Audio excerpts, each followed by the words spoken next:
말씀의 제목을 다 같이 한번 말해 봅시다. 구원자로 오신 예수님. 갈릴리 나사렛이라는 동네에 요셉이라는 사람이 살고 있었습니다. 그리고 그 동네에 마리아도 살고 있었고요. 이 두 남녀가 약혼을 했습니다. 이스라엘은 결혼하기 전에 1년 전에 정혼을 합니다. 그 1년 동안 서로 살펴봐요. 근데 문제가 생겼습니다. 결혼도 하기 전에 여자의 배가 불러오기 시작하는 겁니다. 그래서 요셉은 밤을 새워서 고민합니다. 이 일을 어떻게 해야 되나. 만약에 이 일을 드러내면 마리아는 율법에 따라서 돌멩이에 맞아서 죽게 됩니다. 그렇다고 해서 모른 척하고 할 수도 없고, 그래서 요셉은 어려운 사람이라 저를 드러내지 않고 가만히 끊고자 한다고 그랬어요. 오늘 마태복음 1장 19절을 한번 다 같이 한번 읽어봅시다. 그의 남편 요셉은 어려운 사람이라 그를 드러내지 아니하고 가만히 끊고자 하여. 꿈에 주의 사자가 천사가 현무하여 나타났습니다. 요셉아, 내 아내 마리아 데려오기를 무서워하지 말라. 그에게 잉태되는 것은 사람으로 된 것이 아니라 성령으로 잉태된 것이다. 이런 것을 현몽이라고 하면, 현몽은 있는 그대로 그냥 해석하는 것을 현몽이라고 합니다. 우리가 보통 꾸는 꿈은 육몽이나 혼몽을 꿀 때가 많이 있죠. 또 꿈에는 영몽도 있고요. 영몽 같은 경우에서는 해석이 필요합니다. 혼몽이나 육몽 같은 경우에서는 개꿈이다 하죠. 창세기 41장에 보면 나일 강변에서 살찐 소 7마리가 풀을 뜯어먹는 장면이 나옵니다. 잠시 후에 그 강변 아래에서 흉하고 파리한 소 7마리가 나와서 살찐 소 7마리를 잡아먹어버렸다라고 했습니다. 7년 풍년이 오고 난 다음에 7년 흉년이 온다는 이야기죠. 이것은 무슨 몽입니까? 영몽입니다. 영몽은 해석이 필요하죠. 그런데 오늘 이 마리아가 요셉이 꾸었던 이 꿈은 현몽이기 때문에, 영몽도 아니고 현몽, 꿈에 그대로 나타난 것이기 때문에 해석이 필요 없다 이 말입니다. 아기에 대해서 뭐라고 이야기했습니까? 오늘 마태복음 2장 23절에서 이렇게 아기에 대해서 소개를 하고 있습니다. 같이 한번 읽어봅시다. 보라, 처녀가 잉태하여 아들을 낳을 것이요 그의 이름은 임마누엘이라 하리라 하셨으니 이를 번역한즉 하나님이 우리와 함께 계시다 함이라. 하나님이 사람과 함께 한 일이 없었습니다. 그렇잖아요. 그런데 하나님이 육신으로 오셔서 사람과 함께 하겠다는 겁니다. 육신으로 오셔서, 그래서 임마누엘, 하나님이 우리와 함께 계시다. 구약의 마지막 성경이 말라기입니다. 항상 이야기하지만 말라기와 마태복음 사이에는 몇 년의 시간이 있다 그랬죠? 예, 400년의 시간이 흘렀다고 그랬습니다. 하나님은 이스라엘 백성들을 가나안 땅에 들여다 놓고 항상 함께 하기를 원했습니다. 그런데 내가 너희들과 늘 함께 하기 위해서는 너희들이 조심을 해야 된다. 가나안 땅에 들어가면 가나안 땅에 있는 백성들은 우상을 섬기게 될 것이다. 가정한 우상을 섬기게 될 테니까 너희들은 그것을 본받지 말라. 그들을 다 내쫓아라. 그렇게 이야기합니다. 그런데 내쫓지 않았어요. 그리고 우상뿐만이 아니라 동성애가 심할 것이다. 그것을 본받지 말라. 그리고 수간도 있을 것이다. 이런 것들을 본받지 말라. 이런 것들은 가정한 것이요 하나님이 나가 너희들과 함께 할 수 없는 일이다.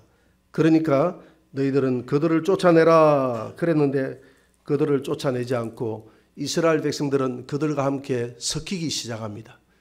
하나님의 백성들은 섞여서는 안 되는 줄 믿습니다. 우리가 세상에서 살아도, 세상 사람들하고 같이 살아도 세상과 같이 섞이는 것이 아니라 우리 그리스도인들은 세상과 구별해서 살아가야 되고 세상을 변화시키며 살아야 됩니다. 그런데 섞였어요. 이 백성들이 섞이기 시작합니다. 우상을 섬깁니다. 그래서 하나님은 그 백성들에게 선지자를 보내서 찌르기 시작합니다. 채찍을 때립니다. 사랑의 매죠. 선지자를 보내고요. 또 주변에 있는 족속으로 하여금 공격을 해서 이스라엘 백성들 하여금 정신을 차리게끔 만듭니다. 회개하고 돌아오너라. 회개하고 돌아와야 된다. 그렇게 이야기를 합니다.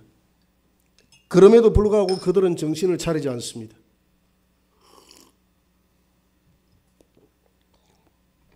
그랬더니 하나님이 충격요법을 씁니다. 어떻게 충격요법을 씁니까? 남북으로 나눠지게 만들어 버렸습니다. 남쪽, 북쪽, 여로보암 시대 때 북이스라엘이 10지파를 가지고 가서 북이스라엘이라는 나라를 창건하게 됩니다. 이 나라를 나눠버렸어요. 나누고 나면 하나님이 정신을 차릴까 봐서 극도의 처방 방법을 쓴 것입니다.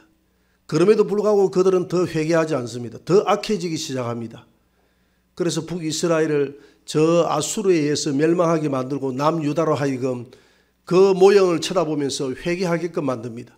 그런데 남유다도 회개하지 않습니다. 남유다도 점점 악해지기 시작합니다. 그래서 하나님이 남유다마저도 바벨론의 포로가 되어져서 사라지게 만듭니다. 포로가 되어져서. 그래서 400년 동안 하나님이 함께하지 않았습니다. 그래서 바벨론뿐만이 아니라 바벨론 이후에 페르시아죠. 페르시아 이후에 그리스죠. 그리스 이후에 로마죠. 이렇게 쭉 내려오는 기간 동안에 이스라엘은 나라 없는 그런 고통 속에서 하나님 앞에 서러움을 당하고 채찍에 맞고 책망을 맞고, 그래서 이사야 선지자는 1장 10절에 보니까 머리끝부터 발끝까지 이 백성들이 얼마나 하나님 앞에 채찍에 맞았든지 성한 곳이 없다라는 그런 표현을 쓰고 있습니다. 그것도 하나님의 사랑인 줄 믿으시기 바랍니다. 그런 하나님, 그래서 메시아에 대한 소망이 사라졌습니다. 아무도 메시아에 대한 소망을 꿈꾸고 있지 않을 때에 오늘 하나님은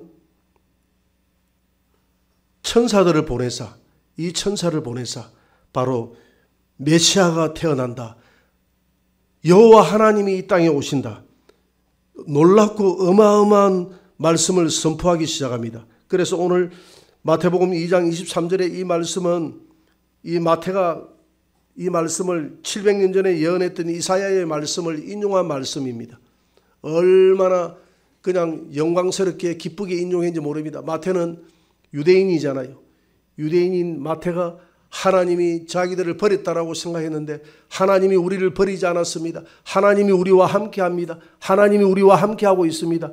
하나님이 우리와 함께합니다. 임마누엘의 하나님이십니다. 하나님이 400년 동안 버린 줄 알았는데 버리지 않았어요. 한 번도 버리지 않았어요. 버린 것 같이 하나님이 침묵하신 것조차도 하나님의 사랑이었습니다 하면서 큰 소리치면서 임마누엘의 하나님, 하나님이 우리와 함께한다고 그렇게 이야기하고 있는 것입니다. 오늘 이사야 7장 14절을 한번 볼까요? 같이 읽어봅시다. 그러므로 주께서 친히 징조를 너희에게 주실 것이라. 보라, 처녀가 잉태하여 아들을 낳을 것이요 그의 이름을 임마누엘이라 하리라. 오늘 이 말씀이 마태복음 오늘 본문 1장 23절의 말씀이 바로 이사야 7장 14절의 말씀을 인용한 것입니다. 하나님이 오셨다는 겁니다. 여호와가 오셨다는 겁니다. 구약의 하나님의 이름이 여호와였습니다. 그 여호와가 이 땅에 오셨다는 것이거든요. 출애굽기 3장에 보면 모세가 장인 이드로의 집에서 양을 치고 시내산 앞에 떨기나무에 불이 붙는 모습을 보고 달려갑니다. 그때 천사가 나타나서 내 성굿이 거룩하니 신을 벗어라 그렇게 이야기합니다. 신을 벗게 됩니다. 이 하나님이 아닌데 왜 천사가 하나님처럼 이렇게 말씀을 하느냐 이 말입니다. 출애굽기 23장 20절에 보니까 그 원인을 잘 기록하고 있습니다. 한번 봅시다. 내가 사자를 내 앞서 보내어 길에서 너를 보호하여 너를 내가 예비한 곳에 이르게 하리니 너희는 삼가 그의 목소리를 청종하고 그를 노엽게 하지 말라.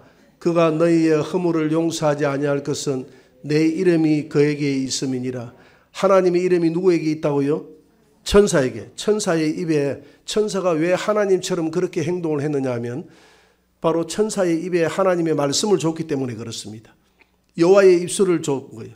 여호와의 입술을. 우리가 우리가 귀신을 쫓아낼 때도 주 예수의 이름으로 명하노니 이 더러운 귀신아 나갈지어다 하고 선포하잖아요. 이 병마여 떠나갈지어다 하고 선포하잖아요. 그 내가 하지만은 사실 내 입술에 예수의 이름이 주어진 겁니다. 마찬가지로 하나님이 천사들을 보냈지만은 여호와 이름을 그 입술에 주어서 보냈다라고 이야기합니다. 그래서 사도행전 7장에는 이 천사가 하나님이었다고 이야기합니다. 여호와였다고 이야기합니다. 그래서 모세가 이 천사에게 묻습니다. 하나님의 이름이 뭐냐고 물어보면 내가 뭐라고 답을 할까요? 하니까 그때 이 입술의 천사가 뭐라고 이야기하느냐 하면 내 이름은 뭐라고 그랬죠? 여호와니라. 나는 스스로 있는 자니라. 이렇게 이야기합니다. 그 여호와가 700년 전에 이사야를 통해서 이 땅에 오실 것을 예언했는데 이사야 40장 3절을 한번 봅니다. 다 같이 시작. 외치는 자의 소리여 이르되 너희는 광야에서 여호와의 길을 예비하라. 사막에서 우리 하나님의 대로를 평탄하게 하라. 외치는 자의 소리가 있는데 외치는 자의 소리가 누구냐면 바로 침례 요한입니다. 침례 요한이 광야에서 외치는데 뭐라고 외치느냐 하면 여호와의 길을 예비하라고. 여호와가 이 땅에 오신다. 여호와가 이 땅에 오신다. 여호와가 이 땅에 오신다라고 이렇게 외치게 될 것이다 이 말입니다. 그렇게 외친다고 했는데 실제적으로 이 침례 요한이 마태복음 3장 3절에서 그렇게 외치고 있습니다. 마태복음 3장 3절을 한번 봅시다. 그는 선지자 이사야를 통하여 말씀하신 자라. 일러서되 광야에 외치는 자의 소리가 있어 이르되 너희는 주의 길을 준비하라. 그가 오실 길을 하였느니라. 아멘. 여호와가 주로 바뀌었어요. 여호와의 길을 예비하라 했는데 여기서는 주의 길을 예비하라 그랬잖아요.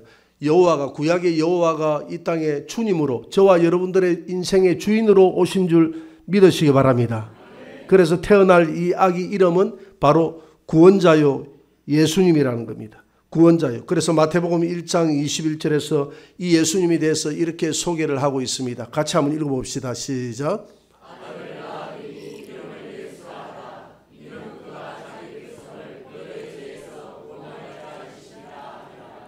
여러분, 예수님의 이름이 구원자라고 그랬어요. 이 구원자라는 이름은 여호와 하나님 앞에서만 쓸 수 있는 이름입니다. 그러면 예수님이 누구라는 이야기입니까? 여호와 하나님이라는 이야기입니다. 그래서 이사야 43장 3절에서 하나님은 자신을 가리켜서 구원자라고 이야기합니다. 다 같이 대저 나는 여호와 내 하나님이요 이스라엘의 거룩한 이요 내 구원자이므라. 내가 애굽의 속량물로 구스와 서발을 너를 대신하여 주노라. 너의 구원자라고 해요. 나 여호와는 구원자라는 것입니다. 예수라는 이름이 뭡니까?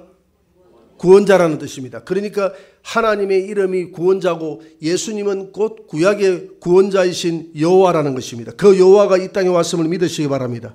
호세아 13장 4절입니다. 호세아 13장 4절 다 같이 시작. 그러나 애굽 땅에 있을 때부터 나는 내 하나님 여호와라. 나 밖에 다른 신을 알지 말 것은 나 외에는 구원자가 없느니라. 여호와 하나님은 구원자임을 믿으시기 바랍니다. 여호와는 구원자고 여호와 외에는 구원자가 없다고 그랬어요. 그런데 구원자라는 이름이 또 하나 있습니다. 그 구원자라는 이름을 가지고 오신 분이 누굽니까? 예수님. 마태복음 1장 21절 같이 한번 읽어봅시다. 다 같이 시작. 아들을 낳으리니 이름을 예수라 하라. 이는 그가 자기 백성을 그들의 죄에서 구원할 자이심이니라.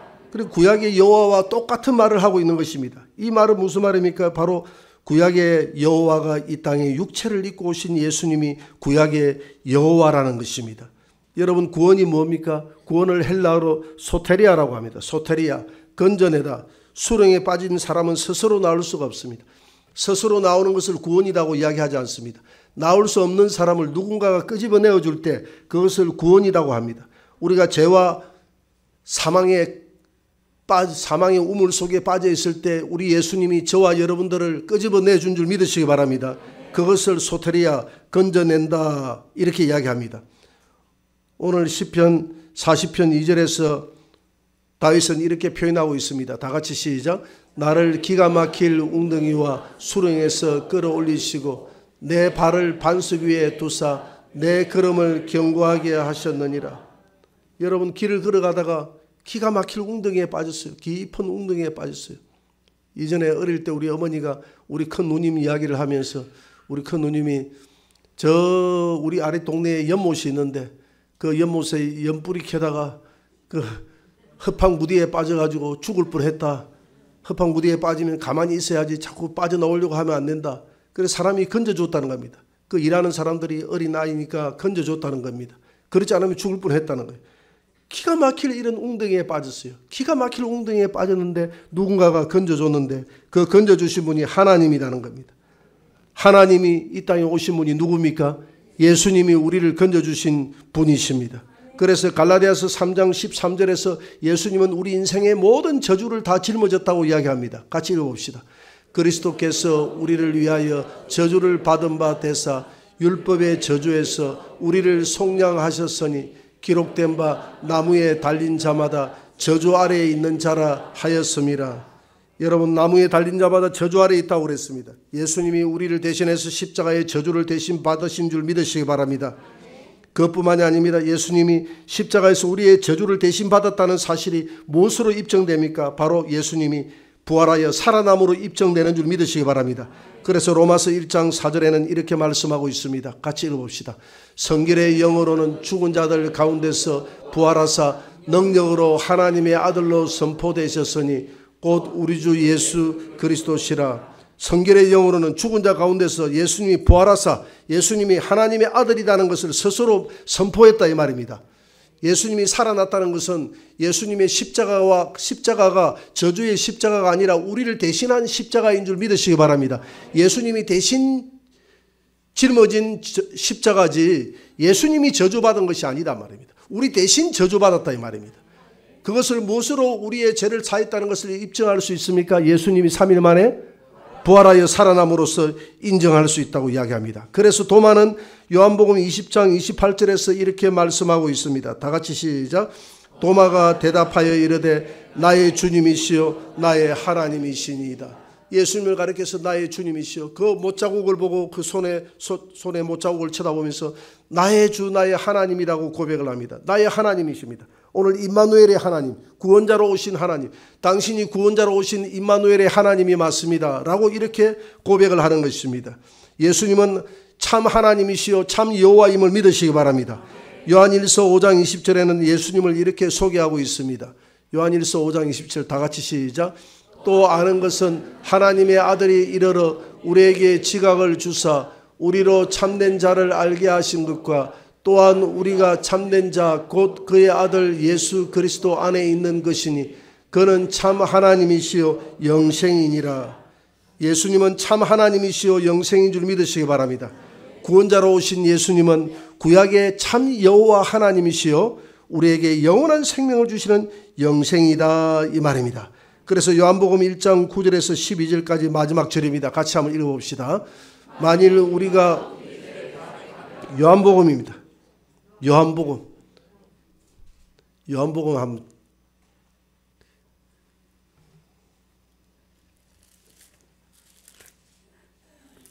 1장 9절에서